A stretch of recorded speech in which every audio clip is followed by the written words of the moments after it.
हिमालय राज्य उत्तराखंड संपूर्ण राज्य बनने के इतने साल बाद भी उपेक्षा का दंश झेल रहा है।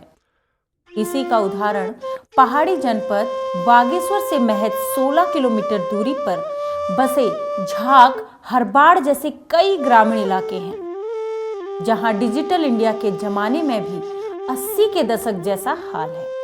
आज हम खड़े हैं झाक एक गांव में, और एक और बात हो रही है गांव को डिजिटल इंडिया से जोड़ने की, और वहीं दूसरी ओर आज भी कुछ ऐसे गांव हैं जो मूलभूत सुविधाओं से वंचित हैं, और गांव के लोग इन परेशानियों से रोज़मर्रा की ज़िंदगी में ये परेशानियां झेल रहे हैं। आज हम आपको मिलवाते हैं ऐसे ही एक गांव से, और यहाँ के लोगों से बात करते हैं कि रोज़मर्रा की ज़िंदगी में उनको कितनी दिक्कतों का सामना करना पड़ता है। हमारे साथ हैं पूरन चंद जोशी जी, हमारे साथ हैं। उनसे जानते हैं कि रोज़मर्रा की ज़िंदगी में उन्हें किन किन दिक्कतों का सामना करना पड़ता है। फर्स्ट में तो हमको है कि टावरों की प्रॉब्लम, ये नेटवर्क काम नहीं करता है। मोबाइलों में कभी एक दिन चलता है, 10 दिन रुक जाता है। दूसरी बात है, हमें ये यातायात साधनों में भी असुविधाएँ हैं। इलेक्ट्रिक व्यवस्थाएँ, ये लाइट फाइट, इसके मामले में भी कभी हफ्ते में 2 दिन 4 दिन लाइट रहती है, 3 दिन लॉग रहती है। कभी अगर ट्रांसमीटर इत्यादि कहीं पर जल गए, फूक गए इत्यादि, उसमें भी कोई सुनने वाला हमारे उसमें कोई है नहीं। फिर चिल्लाना पड़ता है हमको और अनेक समस्याएं झेलनी पड़ती हैं। दूसरी बात, टावरों के लिए हम बार बार ज्ञापन डीएम साहब को कई बार हम शिष्टमंडल ले गए, वहाँ उनके पास चले भी गए, कोई सुनवाई नहीं होती है। आलम यह है कि यहाँ लोगों को मोबाइल पर बात करने के लिए भी ऊंची जगहों में जाना पड़ता है। यही नहीं, सड़क, पानी, बिजली जैसी मूलभूत सुविधाएं भी इन गांवों से परे हैं। यहाँ के लोग आज भी इन सुविधाओं के लिए दर दर की ठोकरें खा रहे हैं।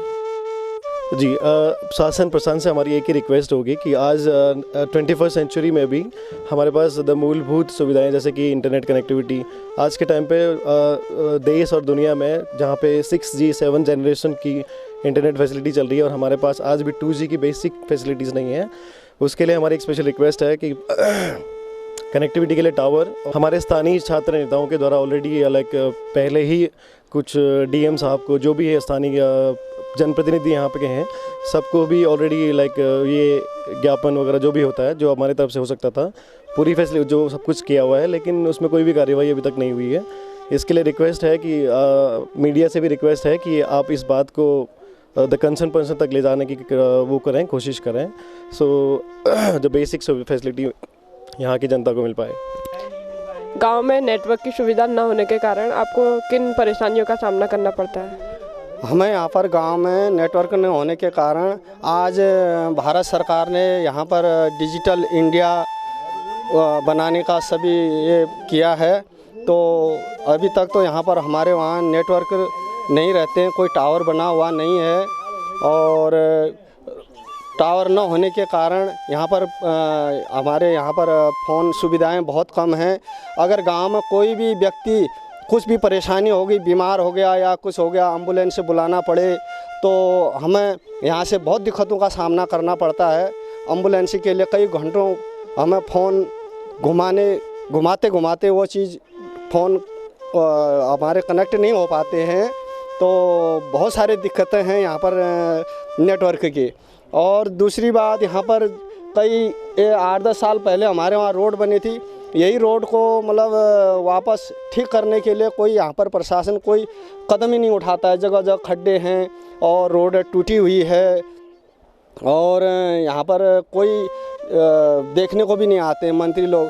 अभी टावरों के लिए हैं, कई बार भारत सरकार को यहाँ से ग्रामीण जनता ने और नवयुवा नेताओं ने यहाँ से कई बार ज्ञापन सौंप चुके हैं, तो उसके लिए कोई सुनवाई नहीं। जैसे हमारे यहाँ एरिया से, इलाके से भारतीय जनता पार्टी के विधायक हैं चंदन रामदास जी, वो 15 सालों से कंटिन्यू यहाँ से हमारे क्षेत्र से जीतते जा रहे हैं। वो कभी भी 15 सालों में 15 दिन भी उन्होंने इस इलाके का दर्शन नहीं किया होगा कि इलाके में क्या समस्या है, क्या नहीं है, कहाँ पर क्या क्या हो रहा है। इतना गवर्नमेंट से ऊपर से इतने आदेश आ रहे हैं कि गांव-गांव के लिए स्वजल योजनाएं हैं, और रास्ते के लिए है, बिजली, पानी, रोड के लिए सभी चीज़ गवर्नमेंट जब दे रही है, वो कभी भी यहाँ पर 15 सालों में 15 दिन हमारे इलाके में कोई दौरा नहीं किया होगा, उन्होंने कभी यहाँ आए नहीं क्षेत्र में। तो हम उनको अगर कभी समस्या अपने गांव की समस्या बताएं भी तो कैसे बताएं उनको? ये मतलब घर गांव में हर तोकों में हम यातायात के साधनों की सुविधाएं कराएंगे, पानी पीने का या ये सिंचाई के लिए या अन्य हर चीज़ों की सुविधाएं हम पूरा उपलब्ध करेंगे। यातायात नहीं भी हो तो और हमें शिशु मार्ग बना दे, वही यातायात और शिशु मार्ग ही बन जाए हमारे गांव में तो वही बहुत है। यातायात छोड़िए, गांव में हर तोक में यातायात तो नहीं हो पाएगी, वो तो हम भी जानते हैं, लेकिन हर तोक में हर गांव हर घर को शिशु मार्ग बनाया जाए तो वही हमारे लिए यातायात का साधन हो जाएगा। टावर नहीं आते हैं और हमें बच्चों के लिए बात करने के लिए परेशानी होती है, उसके लिए हमें दूर बहुत 1-2 किलोमीटर दूर जाना पड़ता है। इन बातों के लिए हमें बहुत परेशानी है। पहली बार हमने पूरे युवाओं के साथ ज्ञापन दिया, दूसरी बार फिर ज्ञापन दिया, लेकिन अभी तक भी इसके लिए कोई कार्य नहीं हुए। हमें संचार के माध्यम से काफ़ी दिक्कतों का सामना करना पड़ता है। जैसे कि अगर यहाँ पर किसी की तबीयत ख़राब हो जाती है तो काफ़ी दिक्कत आती है, हमें ले जाने के लिए, बागेश्वर ले जाने के लिए, कांटेक्ट करने के लिए काफ़ी दिक्कतों का सामना करना पड़ता है। हमारी सबसे मेन प्रॉब्लम है नेटवर्क। हमें नेटवर्क कम से कम यहाँ से लाहौर घाटी में 25 ग्राम पंचायतें ऐसी हैं जो नेटवर्क से दूरस्थ हैं, तो हमें नेटवर्क की सख्त ज़रूरत है।